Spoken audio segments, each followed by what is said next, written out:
स्वयंपाकासाठी घरगुती gas cylinder मधून वितरण केलेल्या LPGचा काळा बाजार करणाऱ्या ठिकाणी सोलापुरात छापे मारण्यात आले। अन्नधान्य वितरण अधिकारी ओंकार पडोळे यांची अवैधरित्या गॅस भरणाऱ्या स्थानकावर सलग दुसऱ्यांदा बेधडक कारवाई झाली आहे। अन्नधान्य वितरण अधिकारी ओंकार पडोळे यांच्या कार्यालयात शहरातील विविध ठिकाणी घरगुती गॅसच्या वाहनांमध्ये अवैधरित्या वापर होत असल्याची तक्रार विभागीय जनसंपर्क अधिकारी ग्राहक दक्षता कल्याण फाउंडेशन यांनी केली होती। या तक्रारीवरून अन्नधान्य वितरण अधिकारी ओंकार पडोळे यांच्या नेतृत्वाखाली भरारी पथकांची नेमणूक करून सोलापूर शहरातील एसटी स्टँड, रेल्वे स्टेशन परिसर, सैफुल येथील अमन हॉटेलच्या बोळात, अक्कलकोट रोड, लक्ष्मी मंदिर, विनायक नगर, जुना कुंभारी नाका, नई जिंदगी, शनी मंदिरासमोर अक्कलकोट रोड, क्रोमा शोरूमच्या मागे, सितारा चौक, विमानतळ अशा ठिकाणी घरगुती गॅस सिलेंडरच्या मधून वाहनांमध्ये अवैधरित्या गॅस भरत असताना आढळून आले। यावेळी भरारी पथकाने अचानकपणे छापा टाकताच अवैधरित्या गॅस भरणाऱ्यांचे धाबे दणाणले। या कारवाईत HP कंपनीचे 3 सिलेंडर, 2 इलेक्ट्रिक मोटर, 2 इलेक्ट्रिक वजन काटे असा मुद्देमाल जप्त करण्यात आला आहे। त्यानुसार जीवनावश्यक वस्तू अधिनियम 1955 नुसार कारवाई करण्यात आली आहे। यावेळी परिमंडळ अधिकारी नंदकिशोर डोके, अनिल गवळी, नितीन वाघ, प्रफुल्ल नाईक, पुरवठा निरीक्षक राजेश यमपुरे, सज्जन भोसले तसेच पोलीस शिपाई विशाल चव्हाण, पोलीस हवालदार बालाजी चव्हाण यांनी ही कामगिरी पार पाडली।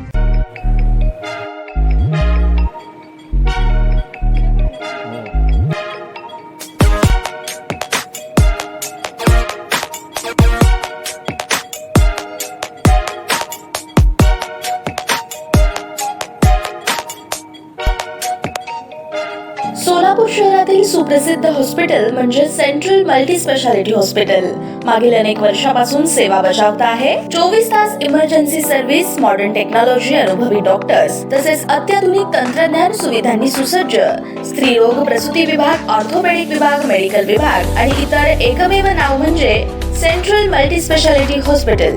पत्ता गणेशपेठ शॉपिंग सेंटर, मंगळवार बाजार, सोलापूर। ताज्या बातम्या पाहण्यासाठी प्राईम महाराष्ट्र न्यूज चॅनलला सबस्क्राईब करा।